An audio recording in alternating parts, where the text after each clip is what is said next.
වම්බටු ගෙඩියෙන් රසම රස බත් එකක් හදමුද? ඔන්න ඉතුරු බත් ආයෙනම් විසික් කරන්න එපා මේ විදියට හදලා බලන්න.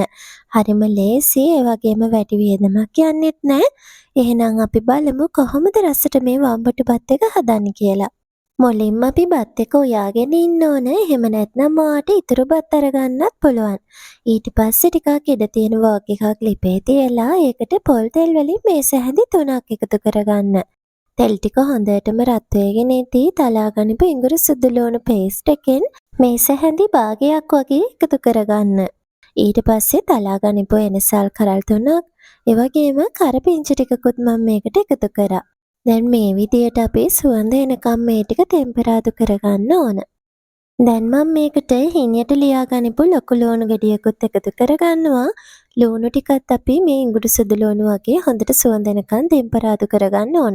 ඉතින් හරිම ලේසියෙන් බත් ඉතුරුනාම ඔයාට මේ විදියට ටෙම්පරාදුව හදලා වම්බටු බත් එකක් හදාගන්න පුළුවන්.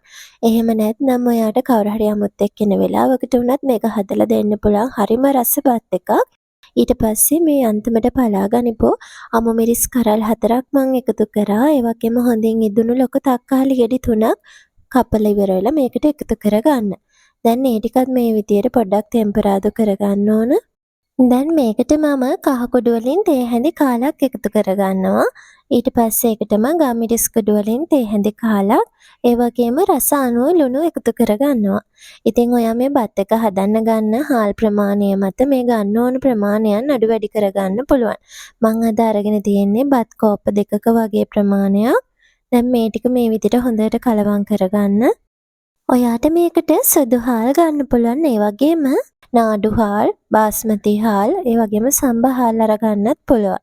ඊළඟට අපි වම්බටු ටික එකතු කරගන්න ඕන. වම්බටු ටික කලින් බැදලා තමයි අපි මේකට එකතු කරගන්න ඕන. වම්බටු මෝජුවකට වගේ ටිකක් ලොකු කෑලි දිග අතට කපලා බැදලා තමයි මේකට එකතු කරගන්න ඕන. මං ගනිපු හාල් ප්‍රමාණයට වම්බටු ලොකු ගෙඩියක් ගත්තම ඇති. ඔයාලා ටිකක් වැඩිපුර හදනව නම් වම්බටු ගෙඩි 2ක් 3ක් වගේ අරගන්න. දැන් වම්බටු ටිකත් එකතු කරලා මේ විදිහට හොඳට කලවම් කරගෙන තියෙන්නේ අපි. ඊළඟට මං ඔයා ගනිපු බත් ටික එකතු කරගන්නවා. බත් ටික අද මං උණුවෙන්මයි එකතු කරගත්තේ. ඔයාලට ඉතුරු බත් උනත් අරගන්න පුළුවන්. දැන් හොඳට මේ මිශ්‍රණයත් එක්ක කලවම් කරගන්න. ඉතින් මේකට මස් මාළු, බිත්තර, සොසේජස් වගේ දේවල් ඕන වෙන්නේ නැහැ. වෙජිටේරියන් කෙනෙකුට උනත් රසයට කන්න පුළුවන් මේ බත් එක. බිරියානියකටත් වඩා රසයි. හරි ලේසියෙන් අඩුම මූද්‍රව්‍ය ප්‍රමාණයක් පාවිච්චි කරලානේ අපි හදාගන්නේ. ඉතින් එහෙනම් ඔයාලත් හදලා බලන්න. හරිම ලේසියෙන් හදාගන්න පුළුවන් බත් එකක්. බත් එක කන වෙලාවට chili paste ටිකක් සෝස් ටිකක් තිබුණොත් තවත් රසට ඔයාට මේක කන්න පුළුවන්.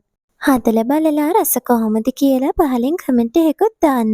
මගේ වීඩියෝ එක බලුවට ගොඩාක් ස්තුතියි. ආයෙත් දවසක රසම රස රෙසිපියක් අරන් ඉක්මනින්ම එන්නම්.